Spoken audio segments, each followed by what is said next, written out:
I don't know a lot, but I do know one thing. It's no longer April. So let's see how April ended. You are Locked On MLB,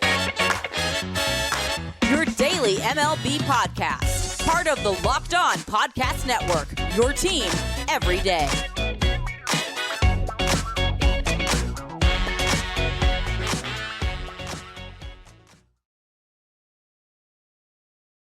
Hello, baseball fans. Welcome to Locked On MLB, part of the Locked On Podcast Network, where it's your team every day. This is the daily podcast. We talk about all of Major League Baseball. I am your host, Paul Francis Sullivan, and there's my lower third. You can call me Sully. I'm an Emmy-nominated television producer who has been a baseball podcaster for over a decade now, and this is my fifth season here at the Locked On Podcast Network. You can follow our show at Locked On MLB Pods on Twitter or on Instagram. I'm your pal Sully. I'm at Sully Baseball on Twitter, Sully Baseball Podcast on Instagram. And we are going to be doing another recap. This is just being dropped on the first day of May, 2023. Tomorrow's show is going to be another crossover with Miller Thomas. And one of the things I'm going to be talking about on tomorrow's show is I'm going to be looking at some of the teams that were in first place going into May over the years who became forgotten teams because they fell off a map, and the teams that went on to sometimes win the World Series, sometimes win the pennant, who just stumbled out of the gate. And these are some in recent years. So we're going to go over some of those teams in case you're getting a little too high if your team is off to a great start, or if you're in the doldrums, if their April turned out to be a bad one. I'm recording this Saturday morning. It's Saturday, the 29th of April that I'm recording this. And it's a misty day here in Pasadena, California, in the luxurious Locked On MLB studios overlooking the historic Rose Bowl. Just go over a couple of quick things that happened in case you forgot. The Twins, I just want to point out some of the teams that are off to really good starts. Polanco got the big 3-run home run. Lopez, pitched well enough to win. The Twins got off to a huge start. The Royals came storming back, but the Twins held on, and they're in first place, and they're winning the games they're supposed to win. They're off to a 16-11 start, and I picked them to win the pennant.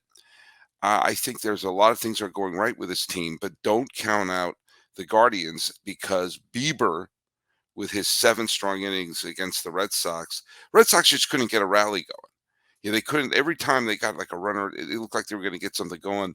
The Guardians jumped out to a 3-0 lead, and it just kept. They just couldn't let the Red Sox get a rally, and that's the key. I mean, Bieber it wasn't like a dominating start. He just got out of every jam, and that's a really good sign for him, and a good sign for the Guardians, who are trying to turn things around. They climbed back to 500, and I think they're going to be fine. The most frustrating game of the night, because it has repercussions beyond. It was played on April 28th. It has ripple effects could be felt in September. The Mets and the Braves played a game. Fried is going to get credit for a complete game shutout. It was rained out after 5 innings, and it was a 0-0 score. Peterson was pitching great, and Matt also did a 3-run home run. Braves took the lead. Final score 4-0. And chances are the NL East is going to be the Braves and the Mets at each other's throats. And here is a game, which is a head-to-head game. So if they're tied, maybe their head-to-head matchup becomes part of it. It is a win for the Brave and a loss for the Mets colliding. And it was rained out after 5 innings. Now look at the Braves are a fine team. They've got a good bullpen. Maybe 4-0 was going to be enough. But if you're a Met fan, you're thinking, if the division comes down to one game, I guarantee you all anyone is going to think about if the division comes down to one game is a game in September down the stretch. But rewind back to April 28th when a head-to-head matchup was rained out. There you go. It's gonna have repercussions. Paredes hit another home run. The Rays won again. They've dusted themselves off. They've won 22 of their first 27 games. This is 1984 Tigers-esque, when the Tigers got off to an unreal start and just hung on and just steamrolled all the way to the World Series title. Do I think that's going to happen with the Rays? I don't know. I do know we'd had a World Series rematch, and Aaron Nola took over. It was a 3-1 Phillies final, but Nola shut down the Astros, and you let up one run in the first inning, and he pitched 8. He didn't let up a run for the next 7. Good sign for the Phillies. Again, the Astros are going to be fine. No, don't even worry about the Astros, but they'll be fine. Remember, I had that whole scenario where the Angels could jump ahead in first place, and a lot of things had to happen. The Angels had to win, and the Astros had to lose, and the um, Rangers had to lose. I'll get to the Ranger game in a second. The Astros lost, so that was good for the Angels' hopes. But they got a great start from Anderson, and then they lost 2-1 to the Brewers. Now, I'm not going to call that a dumb win because the Brewers are a fine team. It was just a well played game, and the Brewers happened to win. But just these are the little games that are going to that again. The Angels need to get some momentum going if they want to have that surprise season where they go into the postseason. It's not going to happen. The A's played the first game since everyone found out they're out of here, and 6,000 people showed up to the Oakland Coliseum. Do you blame them? I mean, this is a team that hasn't raised the payroll. The payroll is lower this year than it was in 2004. This is a team that doesn't invest in the stadium, doesn't invest in the team. And I'm going to talk a little bit this week about the danger of money, the movie Moneyball, and the phenomena of Moneyball, and how in so many ways that became propaganda that the A's could lean on, and it destroyed a very proud franchise.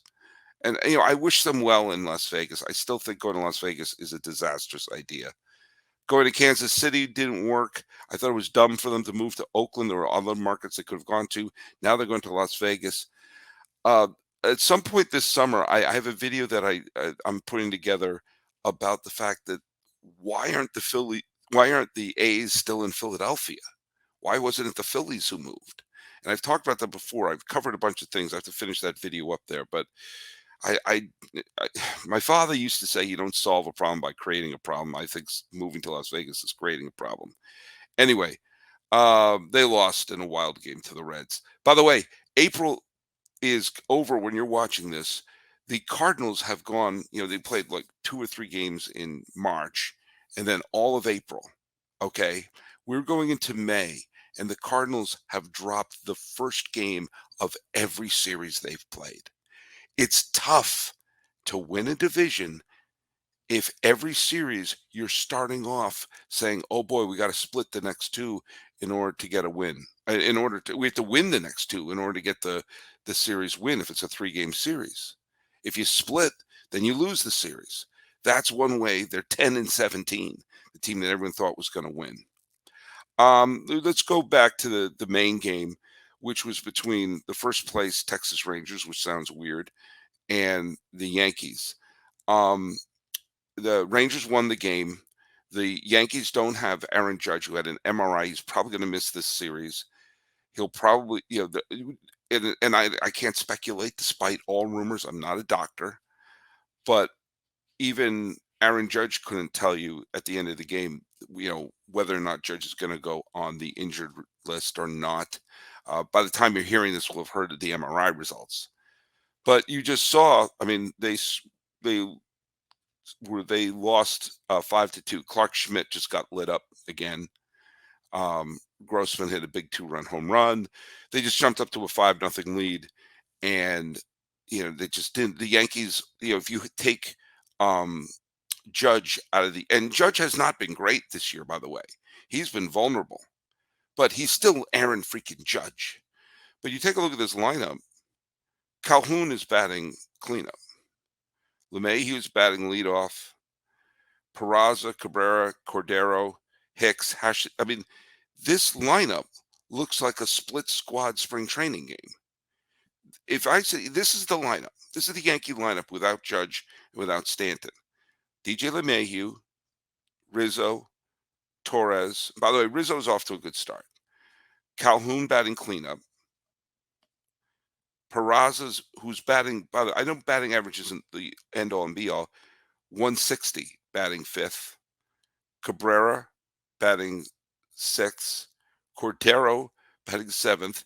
Hicks batting eighth. Hisha Gaioka.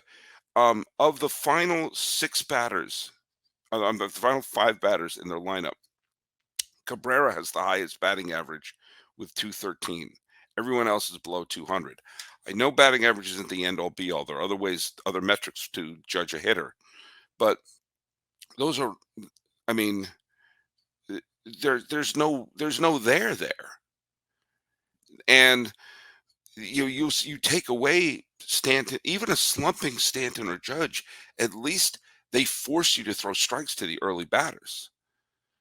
I mean, the Yankee, you know what? I give credit to Aaron Aaron Boone at this point for having the Yankees having a winning record at this point. That the fact that they are 15 and 12, I mean, he's juggling around. But the other thing is DeGrom left with another precautionary health reason. This was a gimme win to him. I mean, if they're looking at build up his win loss record, I couldn't possibly care less about a pitcher's win loss record.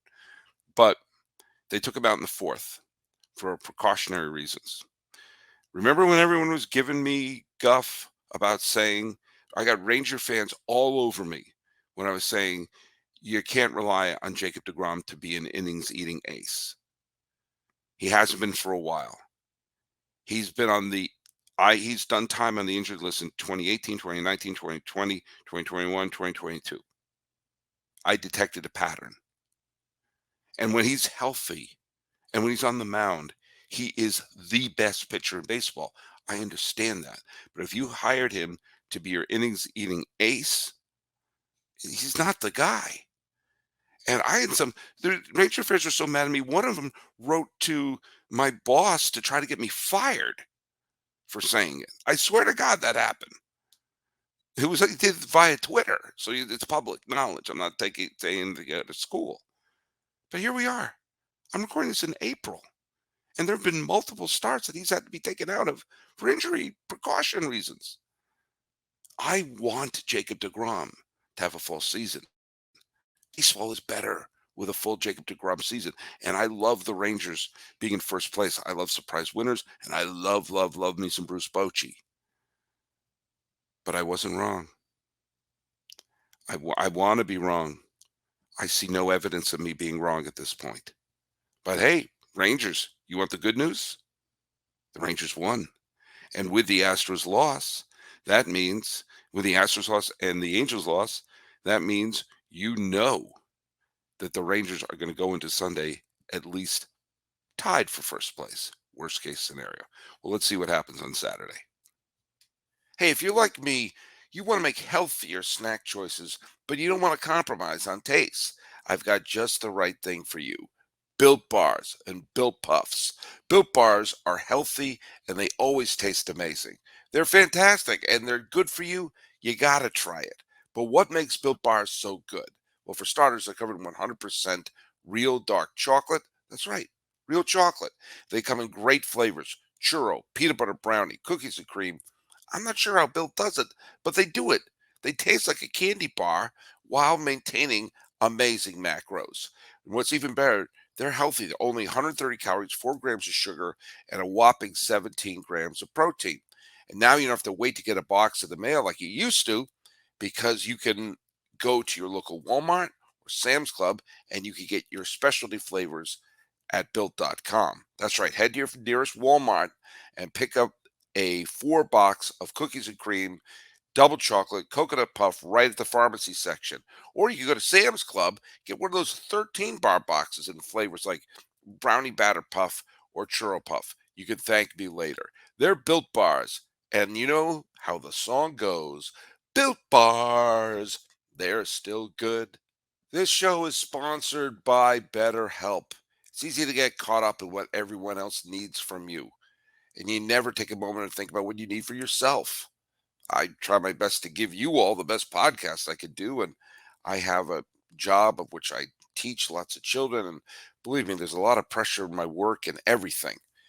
But when we spend all of our time giving it can leave us feeling stretched thin and sometimes burnt out. Therapy can give you the tools to find more balance in your life so you can keep supporting others without leaving yourself behind. I've been in therapy for a while and I don't know what I'd do without it. It gives me that sense of perspective that you need when sometimes things feel like you may be losing control. Now, if you're thinking about starting therapy, and if you are, give BetterHelp a try. It's entirely online, designed to be convenient, flexible, and suited to your schedule. Just fill out a brief questionnaire to get matched with a licensed therapist and switch therapists anytime for no additional charge. Find more balance with BetterHelp. Visit betterhelp.com/lockedonmlb. You'll get 10% off your first month. That's BetterHelp, HELP.com/lockedonmlb. All right, the Saturday games are over, and I fell asleep on the couch. That's right. I am now officially my dad. Um, by the way, if you are a regular listener to the show, if you're here listening to me every day, as always, go to whatever social media you use, whether it's YouTube or Twitter or Instagram, whatever, and just throw down a hashtag Everyday Sully. Just want to get a sense of who's out there and everything. By the way, also, if you're sending out tweets, if you happen to have hit a home run in the game in Mexico City, let me know. Let me know. Raise your hand. 10 home runs were hit between San Diego and San Francisco, two teams that have pretty good pitching. And they went down there, and I've always been interested to see if Mexico City could be a major league city. I know the last few years have been, well, let's just call them politically charged between the two countries, but I don't care about that. I think Mexico City would go just over the moon for a baseball team. And we saw the crowd that they got for the Giants and the Padres. And it was, look, it was exciting to see the huge crowd and everything. But it was kind of like the London series a few years ago between Boston and the Yankees when, oh, it turns out our stadium is not 100% equipped for major league hitters, or maybe there's some adjustments we need to make because yeah, there were some very good hitters. We got a bunch of big hits, but 10 home runs in one game, 16 to what was the score? I was 16 to 11 between two teams with decent pitchers. I mean, yeah, Manny Machado was a wonderful hitter. Nelson Cruz went 5 for 6. Manny Machado hit 2 of those home runs himself. So we'll see how today's game goes. I mean, it's fun, but 16 to 11 is not a baseball score. I'm sorry. It's tough to me to look at that game and feel like I watched a Major League Baseball game. Nothing to do with the setting, nothing to do with Mexico. It's 16 to 11. I mean, we want action, but holy cow, we need to slow down every once in a while.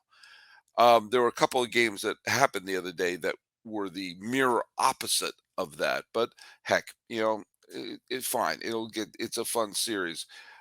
Let's see if today's score looks less like a 49er Charger game than a Giants Padres game. Yes, I know the Chargers aren't in San Diego anymore. I still haven't accepted that. There was a couple of things happened in baseball yesterday that I think are worth pointing out. Lest we forget, a couple of years ago, the Chicago White Sox went into this season as they won the division. They went into playoffs in the truncated COVID season. They won the division easily in 2021. They were the consensus pick to win the division last year. Well, things didn't go well for the team last year as they finished even 500. They made a bunch of changes, and now they're 7-21, and they've lost 10 straight games. And the fact that the Kansas City Royals came from behind on Saturday against Minnesota, they scored a run in the eighth and a run in the ninth, and there was just It was a couple of Twins made a couple of bonehead mistakes, and there was really good base running by Kansas City. It happens. The Twins are still in first place. They're still a good team. But with that win and the White Sox loss, the White Sox are now not only tied for last place, but they are just they the only thing keeping them from being the worst team in baseball right now are the hapless A's, which aren't even they're not even worth talking about. They lost again. They're making every team that comes into Oakland look like world beaters. Hell, the Reds are now on a 5-game winning streak because of them. I digress. White Sox came in to Saturday on a 9-game losing streak. They haven't lost 10 in a row in in a decade. And Lance Lynn, who was a who is has a wonderful career, World Series ring, All-Star pitcher, and is one of the veteran anchors of that staff. Took the mound, and it was against Tampa Bay. And Lynn, for the first 6 innings, was magnificent. It was throwing a no hitter, and you're like thinking, oh my goodness, this is how you break out of it. And you're also thinking in the back of your head because the Central is a winnable division. You could get off to a crummy start. But the Twins, while they're a fine team, aren't exactly the 1998 Yankees. They're capable of going on a losing streak. We saw them do it last year. Cleveland, very good team, but again, very young and vulnerable.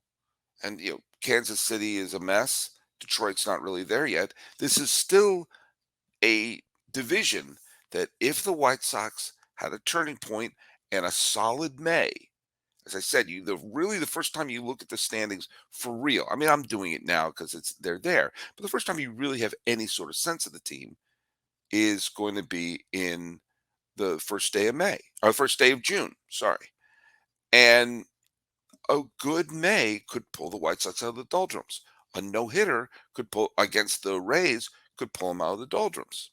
Well, Lance Lynn let up a hit in the 7th inning, and they took him out with 6, and he let up a couple other hits, and there were some runners on.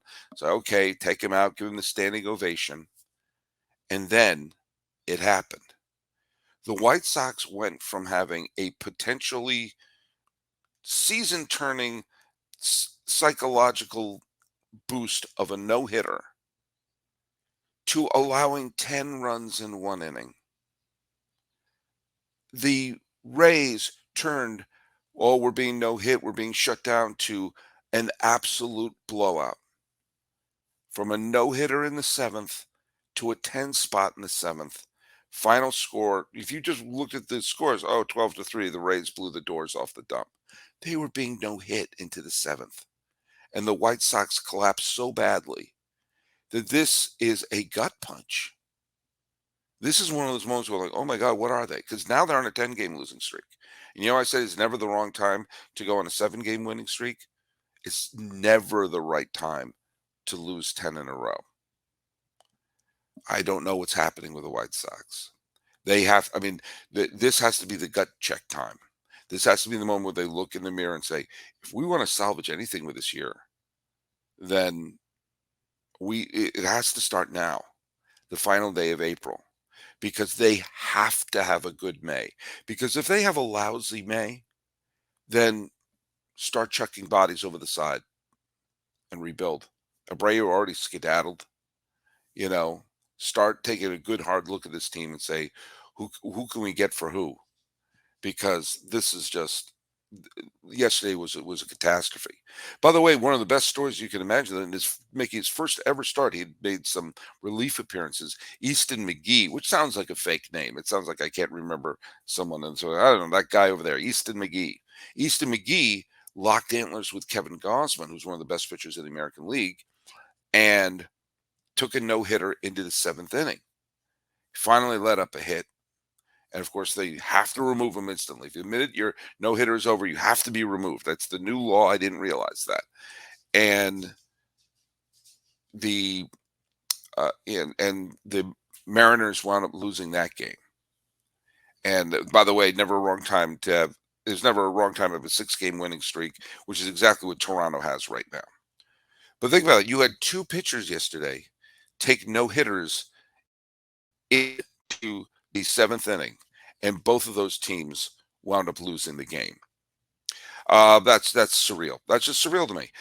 Clayton Kershaw, by the way, reached back and threw a uh, made people remember who the heck he is, and he's having another terrific year, by the way, in up against St. Louis. 1-0 final score. Kershaw had a no hitter through four, but you don't pay attention to no hitters till you get to the sixth or seventh. But he struck out nine, didn't walk any, allowed only two hits. That's the Clayton Kershaw I know. And Zach Wheeler was also great, shutting down the Astros in the World Series rematch. 6-1 was that. Um, there, there was the pitching performance of the day, however, was Nathan Eovaldi. And Nathan Eovaldi did that thing that no one seems to do anymore, and that is he went nine. He pitched a complete game shutout, absolutely handcuffing the New York Yankees with three hits, and final score was 2-0. The I got to say, got to give credit where credit is due. Brito of the Yankees pitched fine. He allowed a two-run home run in the fourth or fifth inning, and that was it. That was all the score for the entire game. But I make the point that I made from the other day. Their lineup of this is the lineup that they put up there: Volpe, Rizzo, Torres, LeMahieu, Calhoun, Cabrera, Trevino, Bowers, Kiner Falefa. That's that's a major league lineup for the Yankees. With the Red Sox walk-off win, the Red Sox and Yankees are almost drawn even. If the Red Sox win today and the Yankees lose, they will finish April tied. Again, long way to go, but if the Yankees have another mediocre month, and this is by their the best hope for them is to finish April one game above 500. No, two games above 500. My bad. If they win today, there'll be two games over 500. But this is not a team that strikes fear in your heart. Yeah, I know that Aaron Judge is injured, but is this team designed that if Aaron Judge is injured, they're basically putting up a minor league lineup? I don't understand how that happened, and I have some thoughts. I also have a one more thought. The Pittsburgh Pirates, who are the first National League team to reach 20 wins, who had that in their poll. Um, I got to be honest, they are so easy to root for. Maggi, the magnificent Maggi got two hits. He got his first two major league hits, but Hayes got a pair of hits. Big, two hits from three hits from Santana. Sawitsky drives in five. They sweep a doubleheader against the Washington Nationals, and they just look magnificent. And even if they come back to earth, they've given Pirate fans a magnificent month and hope into May. Now is the last day of April, so we're going to see what happens. So the Pirates are going to be taking on the Nats, and we're going to see if they're going to be the first National League team to 21 wins. Meanwhile, just keeping a little eye on the poor schmucks who are going to be starting the game in Mexico City. Cobb versus Darvish. This is the litmus test. Cobb is an excellent pitcher with a super low ERA. Darvish is obviously a borderline Hall of Fame pitcher. If that game turns out to be like 15-14, then we know it has to do with the park. So let's see how the games unfold. And I will just say this right here and now. It's time to talk a little bit about eBay Motors. For a championship team, it's all about making sure that every player is the perfect fit. It's the same when it comes to your vehicle. Every part needs to fit just right. So the next time you need parts and accessories, head to eBay Motors. With the eBay Guaranteed Fit, you can make sure every part you need fits right the first time around. Just add your ride to My Garage and look for the green check to know the part will fit or your money back. Because just like in sports, confidence is the name of the game when you shop on eBay Motors. And with over 122 million parts to choose from, you'll be back in the game in no time. After all, it's easy to bring home a win when the parts are guaranteed. Get the right parts, the right fit, the right prices on ebaymotors.com. Let's ride. eBay Guaranteed Fit is only available to U.S. customers. Eligible items only. Exclusions apply. All right, the games are over. I'm not going to go through all the games. They're probably going to do the recap show that they put on the feed. And, you can look up the games. The Mexico City game was a normal game. The Padres won, but it wasn't a football score. The Yankees got clobbered, and Mother Nature postponed the Mets and the Braves, and the Mariners and the Blue Jays play an extra inning thriller. But I'm just going to focus on one thing here. There are a lot of different sports going on right now. This is a fabulous time if you're a sports fan. You got the Stanley Cup playoffs and the finals. With the playoffs are going on, there's some wild upsets there. The NBA playoffs are going on, and some massive upsets are happening there. And the Warriors and the Kings and the Bucks and the Heat and all that stuff. There's no sport like baseball. None. Because you could have what seems to be an understandable narrative for a game, and the rug can be pulled from right underneath the players and right underneath people watching the game or listening to the game on a daily basis because of the one thing that makes baseball different from the other sports. Yes, there's a pitch clock for the pitchers, but there's no clock for the game. You can't take a knee. You can't dribble out the ball. You can't play a neutral zone trap in hockey and run the clock out. You have to get the last out. And there's a game that took place on Sunday between Tampa Bay and the Chicago White Sox. The Chicago White Sox are ice cold in a 10-game losing streak, losing that game where they had a no-hitter late. And Tampa Bay is playing on a different level, on a different league. And the game today in Chicago, with the White Sox wearing their throwback uniforms to 1983, looked like the White Sox might get out of the doldrums. Eloy Jimenez got a infield hit, 4-2 lead going into the eighth. And then, as predicted, the same cast of characters for the Rays they all get the big hits. Paredes gets an RBI single. They play shoddy defense. They made 2 outfield errors in the same inning. Luke Raley hit a home run. Christian Betancourt hit a home run. Randy Arozarena gets on. Manuel Margot gets hit. Stolen. Next thing you know, the White Sox are up 7-4. The score is 9-5. Going to the ninth inning with the Rays winning. They're going to finish April on a flourish, and going into Chicago for a sweep. The White Sox are going to finish the month on an 11-game losing streak. It's not even a save situation. Leadoff batter gets out. Everyone just knows this is a loss for the White Sox. It's a win for the Rays. Hit batsman, and then a double, but then a sacrifice fly. It's 9-7, but there are 2 outs. Elvis Andrus is up. 2 strikes on Elvis Andrus.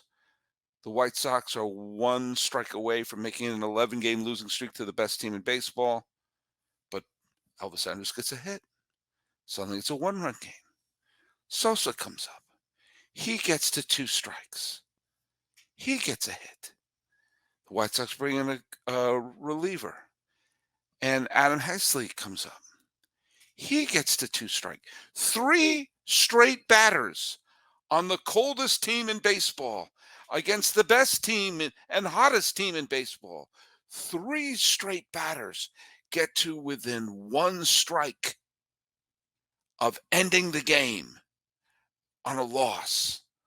And they all got hits. And the game gets tied. Up steps Andrew Vaughn. He gets 2 strikes on him to send it into extra innings, and what does he do? He lets up a home run, and the White Sox win on a walk-off homer. No other sport can do that. I don't care how many last-second heaves you have. You're never gonna have just constantly you're 1 second away from the clock going out, and then 4 straight people say, "I'm not gonna be the one to end it. I'm not gonna be the one to end it. I don't care if we're playing like the worst team in baseball. I don't care if this other team's playing on a different level." No other team could do that. Put up a 7 spot. You could hit a last-second shot, or you can throw a Hail Mary pass with time running out, but you can't throw 4. You can't throw 4 buzzer beaters. This gave us 4 buzzer beaters. Boom, boom, boom, boom. And for one day, the lowly White Sox get to celebrate, and the white hot Rays get to walk off the field with their head down. You can't do that in any other sport. That's why, even in the middle of the playoffs for all these other sports, which are wonderful, baseball is king. So tomorrow, Miller Thomas and I are going to be talking about other teams that were in first place at the beginning of May in some other years, and some of them I guarantee you've forgotten about, and also trying to figure out what the heck is going on with the Cardinals and with the Diamondbacks. So follow us at Locked On MLB Pods on Twitter and Instagram. You can follow me. I'm at Sully Baseball on Twitter, Sully Baseball Podcast on Instagram. Please, please, please subscribe to the show on YouTube. We're trying to grow the show right here, and there's going to be a couple of changes, a couple of format changes to the show, but in the end, the focus of the show is always going to be our love of baseball. So send me any questions or anything you want. If you're listening every day, hashtag Everyday Sully. Loving a weekend of baseball that was really, really tremendous. This has been Locked On MLB for May 1st, 2023. I am your host, Paul Francis Sullivan. Please call me Sully.